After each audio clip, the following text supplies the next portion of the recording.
I'm writing this from a hotel room in Cancun, Mexico, on what was supposed to be my honeymoon. Except I'm here alone. My marriage lasted approximately 4 hours, and I just executed the most satisfying act of public revenge I could have ever imagined. The whole thing happened 3 days ago, and I'm still riding the adrenaline high while simultaneously processing the absolute insanity of my life right now. My name is Alexandria, but everyone calls me Alex. I'm 29 years old, I live in Charleston, South Carolina, and until 3 days ago, I was about to marry the man I thought was the love of my life. His name was, I suppose, Marcus Thompson. We'd been together for 4 years, engaged for 1, and I genuinely believed we were soulmates. Let me back up and tell you how we met, because it's important context for understanding just how betrayed I feel. I moved to Charleston 5 years ago for work. I'm a marketing director for a mid-sized tech company, and they opened a new office in Charleston. I'd been living in Atlanta my whole life, and the chance to live in a beautiful coastal city while advancing my career seemed perfect. I didn't know anyone in Charleston, but I'm pretty outgoing, so I figured I'd make friends easily enough. I met Marcus at a networking event about 6 months after I moved. He was a commercial real estate broker, charismatic, handsome in that southern gentleman kind of way, tall, broad shoulders, perfectly styled dark hair, a smile that could melt butter. He approached me at the bar, we started talking, and the chemistry was instant. We talked for 3 hours straight, exchanged numbers, and had our first date 2 days later.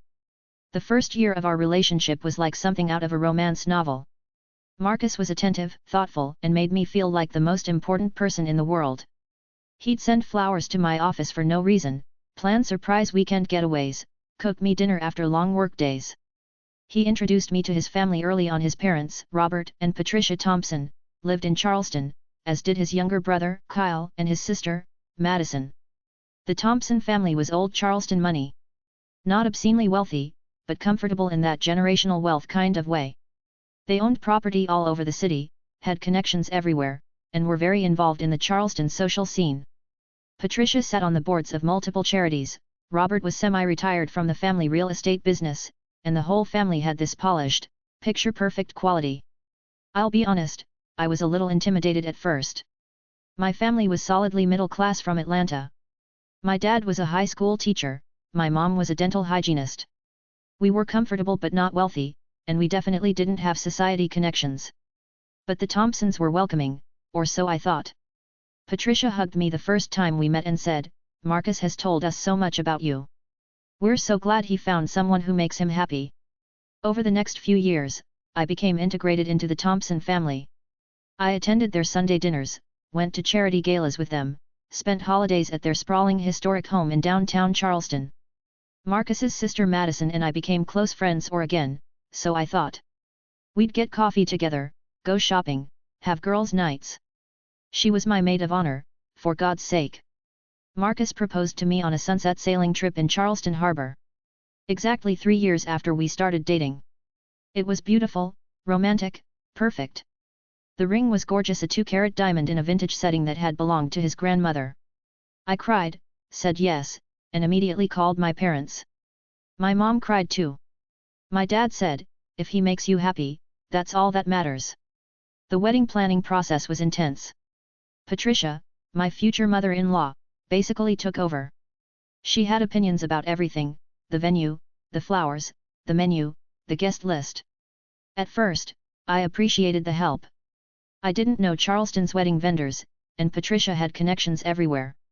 But as the planning progressed, it started to feel less like help and more like a hostile takeover. Patricia wanted the wedding at the Charleston Country Club, where the Thompsons had been members for 3 generations. I'd initially wanted a beach wedding, something intimate and relaxed, but Patricia convinced me that the country club was more appropriate for a Thompson family wedding. She said it in a way that made me feel like my beach wedding idea was tacky. The guest list ballooned from my ideal of 75 people to 250. Patricia kept adding essential family friends and business connections.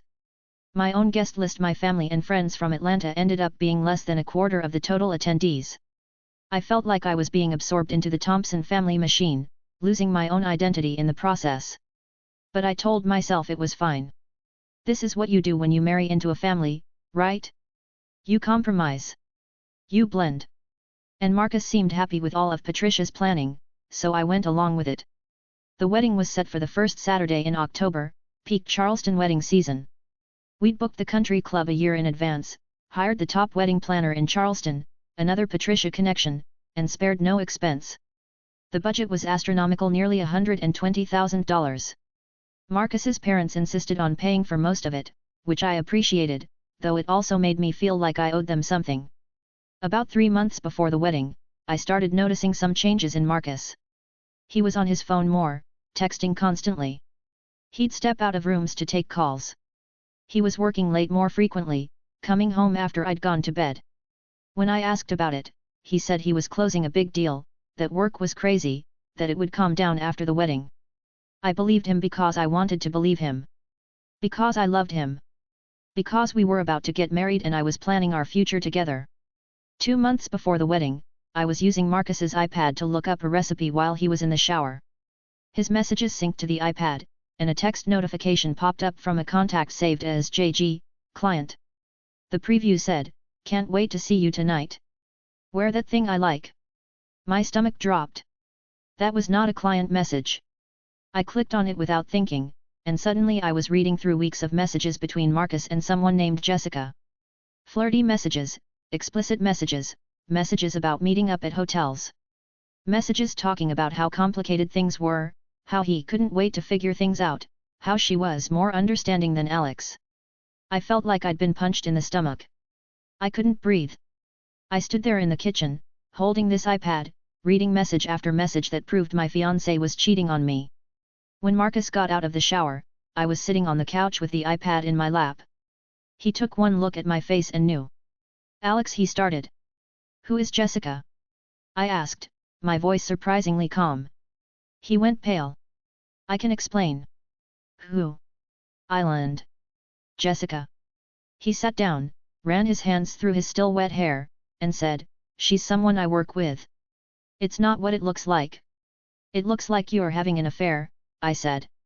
"It's not an affair. It's just, we've been talking. She understands the pressure I'm under with work and the wedding. It hasn't been physical." I held up the iPad. "These messages say otherwise." He tried to take the iPad from me, but I pulled it away. That's when he got defensive. "You went through my messages? You invaded my privacy. You're cheating on me and you're mad about privacy." I couldn't believe what I was hearing. We fought for hours. He alternated between denying it, minimizing it, and blaming me. He said I'd been distant during wedding planning, that I was always stressed about work, that he'd needed someone to talk to. He swore it was just emotional cheating, that nothing physical had happened, the messages proved that was a lie, and that he'd end it immediately. "I love you, Alex," he said, crying. "I made a terrible mistake.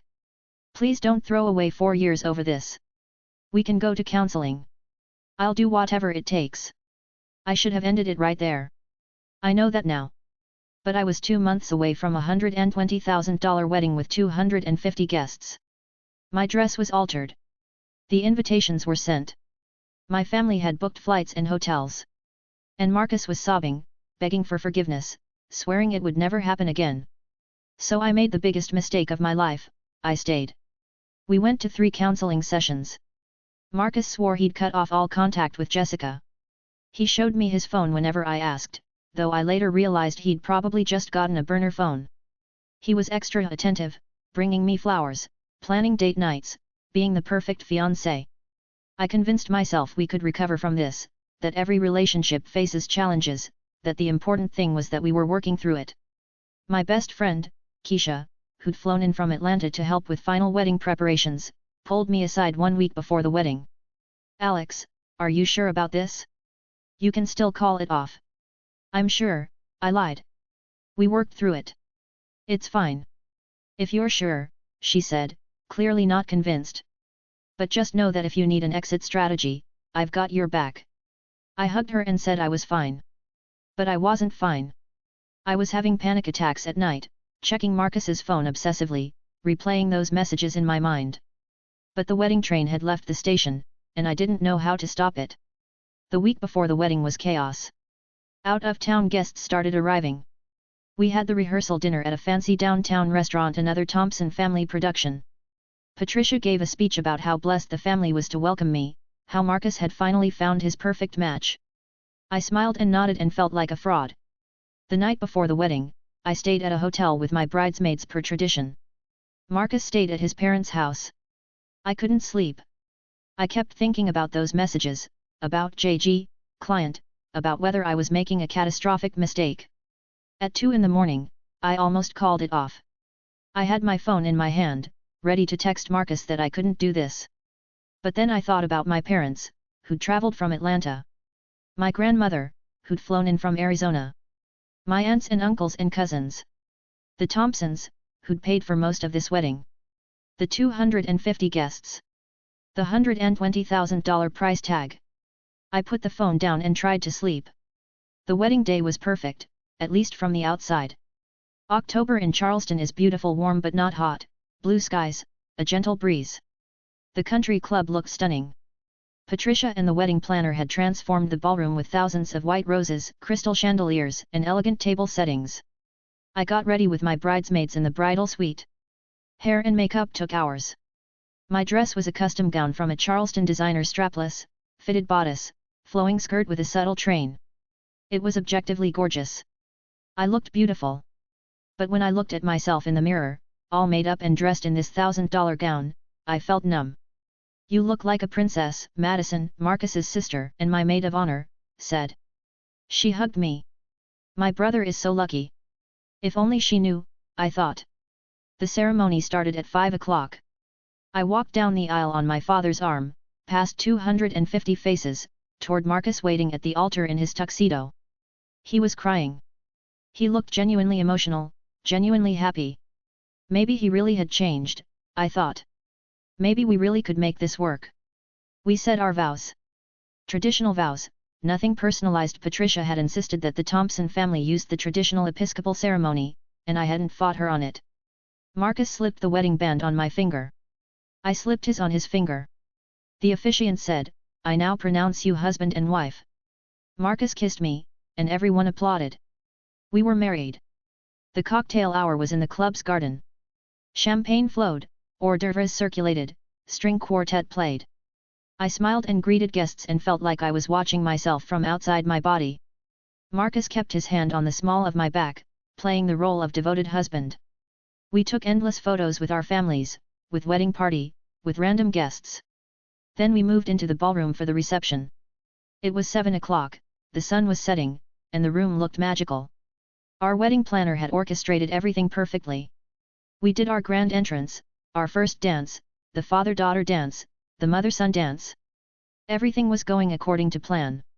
Dinner was served around 8. I barely ate. I was too anxious, too aware that this whole beautiful production was built on a foundation of lies and betrayal. But I smiled and made small talk with the guests at our table and pretended everything was perfect. That's when I got the text. It came from an unknown number during the salad course. I glanced at my phone, which was tucked under my napkin on my lap. The message said, "I'm sorry to do this to you today, but you need to know the truth.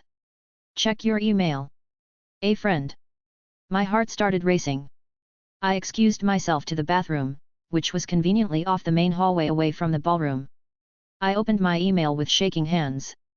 There was a message from an anonymous Gmail account with the subject line, "The truth about Marcus." I opened it. The email said, "Alex, you don't know me, but I know what you are going through. I worked with Marcus's ex-girlfriend before you, and I watched him do to her exactly what he's doing to you. He's a serial cheater. He's been seeing Jessica Grant for 8 months. She's not a client, she's a paralegal at Thompson and Associates, his family's law firm. His family knows about her. They've known the whole time.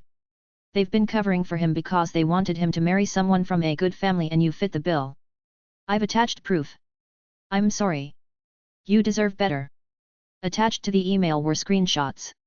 Dozens of them. Messages between Marcus and Jessica that went back 8 months, which meant he'd been cheating on me for months before I found those messages on his iPad, and he'd never actually stopped. Messages about meeting up at hotels. Explicit photos they'd exchanged. But worse than that, there were messages between Marcus and his brother Kyle, and between Marcus and his sister Madison. Kyle had texted Marcus, "You need to be more careful. Mom and Dad are nervous about Alex finding out before the wedding." Madison had texted, just make it through the wedding. You can figure out what you want to do after. Alex will be legally bound then and it'll be messy for her to leave. Marcus had texted his mother, I don't know if I can go through with this. Patricia had responded, you will go through with this. The Grants are trash and that girl has no breeding. Alex is appropriate. You'll learn to be happy. I stood in the bathroom, reading these messages, and I felt something shift inside me. Not sadness. Not heartbreak. Pure, white-hot rage. These people had known. His entire family had known Marcus was cheating on me, and they'd all conspired to make sure I didn't find out until after the wedding, when it would be legally complicated to leave. They'd smiled to my face, hugged me, called me family, all while helping Marcus hide his affair. I looked at myself in the bathroom mirror. I was wearing a $12,000 dress. My hair and makeup were flawless. I looked like every bride's dream. And I was about to burn it all down. I forwarded the email to myself from 3 different accounts to make sure I had backups. Then I forwarded it to Keisha with a message, it's time for that exit strategy. Meet me outside the ballroom in 5 minutes. Keisha appeared almost immediately. I showed her the email. Her eyes got wider with every screenshot. Oh my god, Alex. His whole family knew. His whole family knew, I confirmed. And they manipulated me into going through with this wedding so I'd be legally trapped. What do you want to do? Keisha asked. I thought about it for exactly 3 seconds. I want to expose them. All of them. In front of everyone. Keisha's eyes lit up. I'm listening. Here's what you need to understand about me, I'm not a dramatic person. I'm not petty. I'm generally pretty level-headed and non-confrontational. But these people had orchestrated an elaborate deception, had used me, had stolen months of my life and $12,000 of my money. I'd paid for my dress, the photographer, and some other expenses, and they'd done it all with smiles on their faces. They wanted a society wedding? I'd give them a society wedding they'd never forget. Keisha and I formulated a plan in about 3 minutes. The DJ was a friend of a friend that Keisha had recommended, one of the few wedding vendors I'd actually chosen myself. Keisha went to talk to him while I composed myself. I walked back into the ballroom just as dessert was being cleared. Marcus smiled at me. Where were you? You missed the toasts. I wasn't feeling well, I said. But I'm feeling much better now. The wedding planner approached. We're about to do the cake cutting, then the bouquet toss, then open dancing. Actually, I said, I'd like to make a speech first. A surprise speech for my husband. She looked uncertain but nodded. I'll let the DJ know. I walked up to where the DJ booth was set up. Keisha was there, and she gave me a thumbs up. The DJ handed me a microphone. I looked out at the ballroom full of people, 250 guests, most of whom were Marcus's family and friends, people I barely knew. Marcus looked confused. Madison looked concerned. Patricia was whispering something to Robert. I tapped the microphone. Hi everyone. If I could have your attention please. The room quieted down. Everyone turned to look at me. I saw my parents, looking proud. My grandmother, smiling. My aunts and uncles and cousins and friends, all of whom had traveled to be here for what they thought was my happy day. Thank you all so much for being here today, I began, my voice steady. It means the world to me to be surrounded by loved ones on such an important day. I wanted to take a moment to thank some very special people. Marcus was smiling, probably thinking this was going to be a sweet, emotional speech. First, I want to thank my parents, who raised me to value honesty, integrity, and loyalty. They taught me to stand up for myself and to never accept less than I deserve. My mom was tearing up. Dad was nodding. I want to thank my best friend Keisha, who has been my rock through everything, including some very challenging times in the past few months. Keisha raised her glass to me from across the room. And finally, I want to thank the Thompson family. Patricia, Robert, Kyle, Madison, and of course, my husband Marcus. The Thompson family all looked pleased, probably thinking I was about to praise them. I want to thank you for teaching me a very valuable lesson today. You taught me that not everyone who smiles at you is your friend. Not everyone who welcomes you into their family actually respects you. And not everyone who stands beside you at the altar deserves to be there. The room was getting very quiet now. Marcus's smile was fading. Patricia looked confused. You see, about 2 hours ago, I received some very interesting information. I learned that my husband has been having an affair for the past 8 months with a woman named Jessica Grant. Gasps erupted throughout the ballroom. Marcus stood up. Alex, what are you doing? I'm not finished, I said calmly. I also learned that this entire family knew about the affair.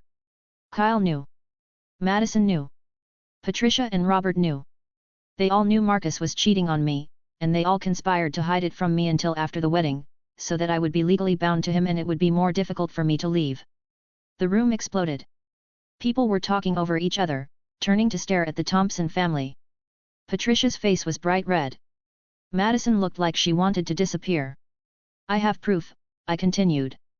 I nodded at Keisha, who'd worked with the DJ to connect her phone to the ballroom's projection screens. Suddenly, the screens that had been showing our wedding photos were displaying screenshots of text messages between Marcus and Jessica. Between Marcus and his siblings, between Marcus and his parents. People started reading the messages. The explicit ones. The ones where the Thompson family discussed how to keep me in the dark. The one where Patricia called Jessica trash and me appropriate. Marcus rushed toward me. Alex, stop this. You're embarrassing yourself. I'm embarrassing myself. I laughed. Marcus, I'm not the one who's been exposed as a cheater and a liar in front of 250 people. Robert Thompson stood up. Young lady, this is inappropriate. What's inappropriate, I interrupted, is orchestrating a marriage based on lies because you think I'm appropriate enough to be a Thompson wife. What's inappropriate is your son cheating on me for 8 months while planning our wedding. What's inappropriate is your entire family conspiring to trap me in a fraudulent marriage. I turned back to the crowd.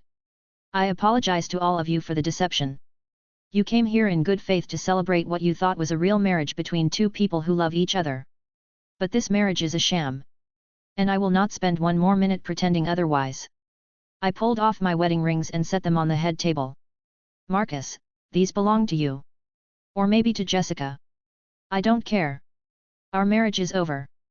I'll be filing for annulment on Monday morning. Alex, please. Marcus grabbed my arm. I pulled away. Don't touch me. You and your family are manipulative, dishonest, and cruel. I hope Jessica Grant is everything you deserve. I looked at Patricia. Thank you for planning such a beautiful wedding. I hope you enjoyed spending your money on this disaster. Then I looked at my family and friends. To my real loved ones who are here, I'm sorry you had to witness this. Please enjoy the rest of the reception. I hear the band is excellent, and you might as well get your money's worth. The bar is open. Drink up. It's on the Thompsons. I handed the microphone back to the DJ, grabbed Keisha's hand, and walked out of the ballroom. The last thing I heard was the room erupting in chaos, voices shouting, people arguing, someone crying. We didn't stop. We walked through the country club, out the front doors, and directly to the parking lot where Keisha's car was parked. I had my overnight bag in her trunk, the bag I'd packed for the wedding night at the fancy hotel Marcus and I were supposed to stay at before flying to Cancun for our honeymoon. Where to? Keisha asked as we got in the car. Airport, I said. I have a honeymoon package to Cancun that's already paid for. I'm not wasting it. You're going alone. You're coming with me, I said. The room's a suite. There are 2 beds. And I need my best friend right now more than I've ever needed anyone. Keisha grinned. Let me just call and tell them I'm extending my trip. This is the best worst wedding I've ever been to.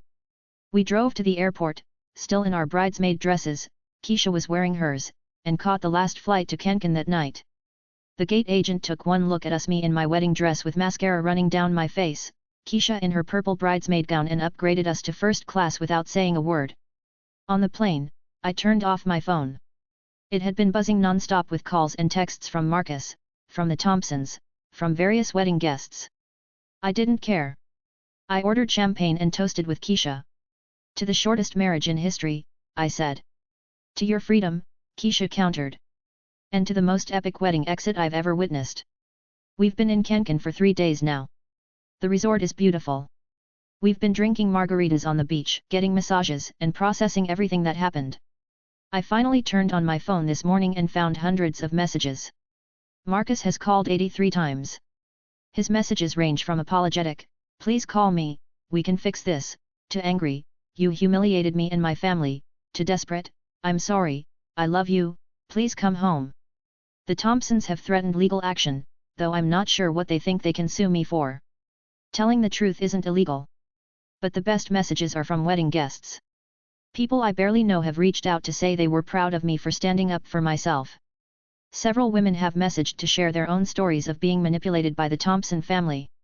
One woman said Marcus cheated on her 2 years ago and his family covered it up the same way. My parents called. My mom was upset not at me, but at the situation. My dad said, "I've never been more proud of you." That took guts. My boss messaged to say take all the time I need, and that the company has my back if I need any legal support. And perhaps most satisfying, Jessica Grant apparently had no idea I'd found out about the affair. She showed up at Marcus's apartment 2 days after the wedding and found him drowning in whiskey and self-pity. According to mutual friends, Charleston is a small town. When Marcus told her what happened at the wedding, she dumped him on the spot. Turns out she'd been under the impression that Marcus was going to call off the wedding to be with her, and when she realized he'd actually gone through with marrying me, she decided he was a liar and she wanted nothing to do with him. So Marcus lost both of us. Good. As for the marriage, I've already consulted with a lawyer via video call from Cancun. Because the marriage was based on fraud, Marcus deliberately deceived me about the affair, and his family conspired in that deception. I have grounds for annulment. The lawyer says it should be straightforward, especially given the evidence I have. The marriage will be treated as if it never existed. I'll have to deal with the logistics when I get home, changing my name back. I never changed any legal documents, thank God, getting my stuff out of Marcus's apartment, dealing with wedding gifts. But that's future Alex's problem. Right now, I'm on a beach in Mexico with my best friend, drinking cocktails and watching the sunset, and I've never felt freer. People have asked me if I regret the dramatic exit. If I think I should have handled it more privately, more quietly, more maturely. The answer is absolutely not. Those people manipulated me, used me, and tried to trap me in a fraudulent marriage because they thought I was too polite, too invested, too afraid of embarrassment to stand up for myself. They underestimated me. And they learned the hard way that I am not someone to be manipulated. Do I wish I'd discovered the truth before the wedding? Of course. But given that I discovered it when I did 2 hours into my reception, I'm proud of how I handled it. I could have quietly slipped away and dealt with it privately, but why should I protect their reputations when they had no problem destroying my trust? They wanted a society wedding that everyone would remember. They got one. Just not the way they intended. Charleston is a small town, and the Thompson family's reputation has taken a serious hit. Apparently the story of what happened at my wedding has spread through their social circle like wildfire. Patricia has resigned from 2 charity boards in embarrassment. Robert is facing questions from business partners about his family's ethics. Marcus has become a pariah in his own social circle. And Madison has been getting DMs from other women asking if she knew about other affairs Marcus or Kyle had that were covered up. The Thompson family played a stupid game and won a stupid prize. And I'm here in Cancun, legally still married for a few more weeks but emotionally free, living my best life. So, Reddit, that's my story.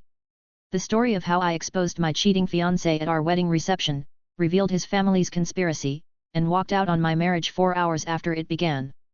Some people will probably think I'm crazy or vindictive or dramatic. But I think I'm a woman who refused to be manipulated, who stood up for herself, and who prioritized her own dignity over societal expectations. And honestly, I've never been more proud of myself.